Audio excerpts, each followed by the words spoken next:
অযোগ্য যারা অর্থের বিনিময়ে যারা চাকরি পেয়েছে তাদের নিয়ে উনি সহানুভূতিশীল। বিলম্বে ইন্টারভিউ নোটিশ প্রকাশ করুক, এটাই আমাদের দাবি, নইলে আমরা আমরণ অনশন শুরু করবো আর কিছুদিনের ভিতরেই। ওনার যে চিন্তা ভাবনা এখন দেখতে পাচ্ছি আমরা 2010 সালের মুখ্যমন্ত্রীকে কিন্তু দেখতে পাচ্ছি না।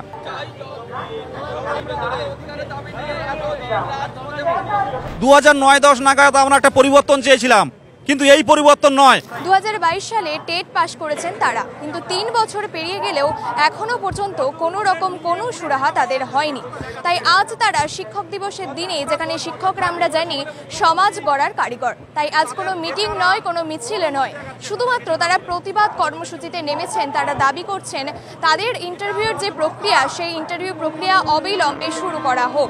এবং শিয়ালদা স্টেশনে, শিয়ালদা সাউথ সেকশনের সামনেই তারা কিন্তু প্রতিবাদ জানাচ্ছেন। কি বলছেন তারা, আমরা একটু কথা বলে জেনে নেওয়ার চেষ্টা করব। মূলত কি দাবি রয়েছে আজকে? আমি করজোড়ে নিবেদন করছি যে উনি যেন 50,000 শূন্য পদে আমাদের নিয়োগটা দেন, আর খুব শীঘ্রই আমাদের ইন্টারভিউ নেওয়ার সুযোগটা দিন, যাতে আমরা স্কুলে যেতে পারি। আজকের 5 সেপ্টেম্বর, আজকের স্কুলে যাওয়ার কথা, সেই জায়গায় আমরা এই রাস্তায় রাস্তায় ঘুরে বেড়াচ্ছি। আমি আমার ছোট বাচ্চাকে নিয়ে এসেছি, এর থেকে কষ্টের আর কিছু নেই। আমি খুব কষ্টের মধ্যে দিয়ে দিন যায় আমার। আচ্ছা, মূলত শিক্ষক দিবসের দিনে আপনারা পথে নেমে আন্দোলন করছেন, কি দাবি রয়েছে, কি বলবেন? 2022 সালের ঠিক এই মাস 11 সেপ্টেম্বর 2022 সাল আমাদের প্রাইমারি শিক্ষক নিয়োগের পরীক্ষা হয়েছিল এবং পরীক্ষার নোটিফিকেশান হয়েছিল, এবং 11 ডিসেম্বর পরীক্ষা হয় 2022 সালে, এবং রেজাল্ট পাবলিশ করা হয় 2023 সালের 10 ফেব্রুয়ারি। শিক্ষা পর্ষদ সভাপতি গৌতম পাল মহাশয় ঘোষণা করেছিলেন এবার থেকে ন্যূনতম 2 বার নিয়োগ হবে, কোনো টেট পাস বসে থাকবে না। কিন্তু গত 3 বছর পেরিয়ে গেছে, আমরা স্কুলে তো পাঠানোই হয়নি, আমাদের ইন্টারভিউর সুযোগ দিইনি, কিন্তু আমরা কোয়ালিফাইড। আজকে শিক্ষক দিবস 5 সেপ্টেম্বর, শিক্ষকদের কাছে বড় দিন। এখানে আমরা কলকাতার এই শিয়ালদার স্টেশনের সামনে কড়া রোদের মাঝখানে আমরা দাঁড়িয়ে প্রতিবাদ জানাচ্ছি। আপনারা দেখেছেন গতকাল অনেক শিক্ষারত্ন পুরস্কার দিয়েছেন অনেক স্কুলকে, অনেক শিক্ষককে মুখ্যমন্ত্রী অযোগ্য টিচার যারা এসএসসিতে অযোগ্যভাবে যারা অনেকে চাকরি পেয়েছে তাদের নিয়ে অনেক সহানুভূতিশীল হয়েছিলেন।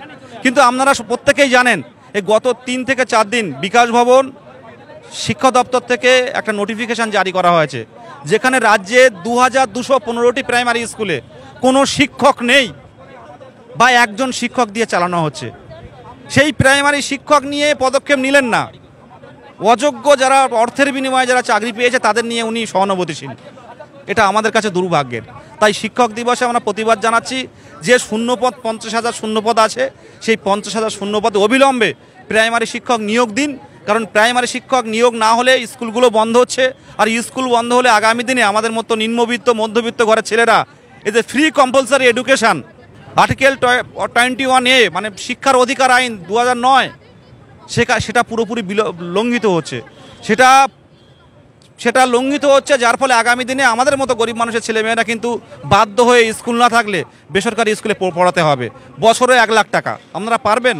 প্রাইমারি স্কুল বাঁচানোর জন্য দলমত নির্বিশেষে প্রত্যেক জনসাধারণকে আমাদের এই আন্দোলনে সামিল হওয়ার জন্য আমরা আহ্বান জানাই। আর আমাদের মুখ্য দাবি অবিলম্বে প্রাইমারি শিক্ষক নিয়োগের নোটিফিকেশান দিন 50,000 শূন্য পদে।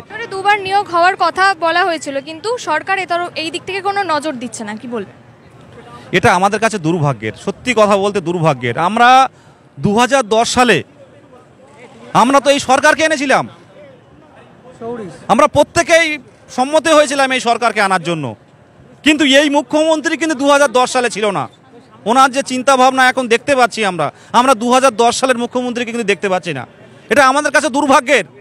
2009-10 নাগাদ আমরা একটা পরিবর্তন চেয়েছিলাম, কিন্তু এই পরিবর্তন নয়, যেখানে 2215টির বেশি স্কুল প্রাইমারি স্কুল বন্ধ হয়ে যাবে। এই পরিবর্তন আমরা চাইনি।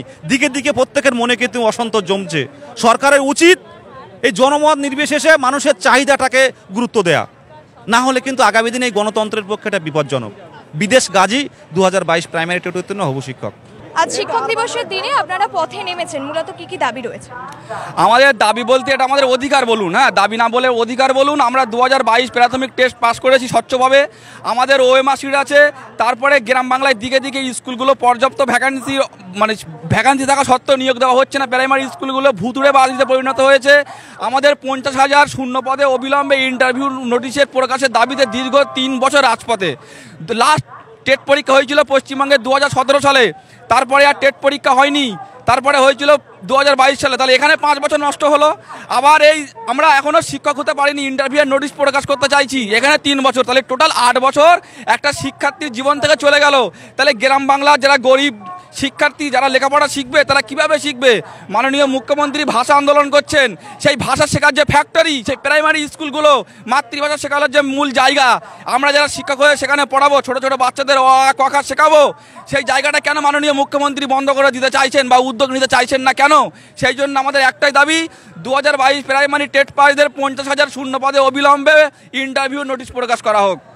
বছরে 2বার নিয়োগ প্রক্রিয়া হওয়ার কথা বলা হয়েছিল এবং সেই জায়গা থেকে দাঁড়িয়ে রাজ্যের সরকার কোনো রকম কোনো নজর দিচ্ছে না, কি বলবেন? এটাই আমরা অবাক হয়ে যাচ্ছি। আমরা তো শিক্ষিত যুব সমাজ, আমরা তো সরকারের একটা যারা গভর্নিং বডির একটা পদে আছেন, প্রশাসনিক পদে, তাদের কথাই তো আমরা বিশ্বাস করব। তারা যদি আমাদের সঙ্গে আজকে এরকম প্রতারণা করছে আমাদের সঙ্গে, এই প্রতারণা আমরা মানছি না, মানব না।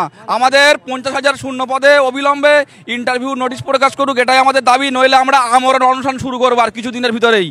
এবং আমরা যেটা জানছি তারা আমরণ অনশন করবেন এমনটাই কিন্তু জানাচ্ছেন, কিন্তু তারা কবে স্কুলে যাবেন তারা জানেন না, কবে থেকে ছোট ছোট বাচ্চাদেরকে তারা শিক্ষা দেওয়া শুরু করবেন সেটাও তারা জানেন না। এবং এই মুহূর্তে আমি দেখতে পাচ্ছি সর্বপল্লী রাধাকৃষ্ণনের ছবি নিয়ে এসেছেন, তারা একটু কথা বলে নেব। আজ শিক্ষক দিবসের দিনে ডক্টর সর্বপল্লী রাধাকৃষ্ণনের ছবি নিয়ে আপনারা রাজপথে, কি বলবেন? আজকে দিনটা আমাদেরকে পালন করার কথা ছিল স্কুলে, যেখানে স্কুলের ছোট ছোট ফুলকুড়ি শিশুদের সঙ্গে পালন করার কথা ছিল, সেখানে আমাদেরকে বঞ্চিত করে আমাদেরকে রাস্তায় নামিয়ে এনেছেন। সরকার আমাদেরকে স্কুলে যেতে দিচ্ছে না, যেখানে শিশুরা তাদের মৌলিক অধিকার থেকে বঞ্চিত হচ্ছে। শিশুর মৌলিক অধিকার ফিরিয়ে দিতে এবং স্কুলগুলোতে যে শিক্ষক শূন্য রয়েছে সেই শূন্যতা পূরণ করতে অবিলম্বে 2022 টেটের 50,000 শূন্য পদে নিয়োগ নোটিফিকেশন দিতে হবে, এই আমাদের দাবি নিয়ে আজ রাস্তায় নেমেছি। অবিলম্বে আমাদেরকে স্কুলে ফিরিয়ে দিক সরকার। এবং তারা যেটা জানাচ্ছেন যে অবিলম্বে তাদেরকে সরকার স্কুলে ফিরিয়ে দিক, অবিলম্বে 50,000-এর যে নিয়োগ প্রক্রিয়া আটকে রয়েছে সেই নিয়োগ প্রক্রিয়া অবিলম্বে শেষ করতে হবে এবং ইন্টারভিউ নোটিশ দিতে হবে, এমনটাই দাবি জানিয়ে আজ শিক্ষক দিবসের দিনে রাজপথে রয়েছেন 22 টেট চাকরি প্রার্থীরা।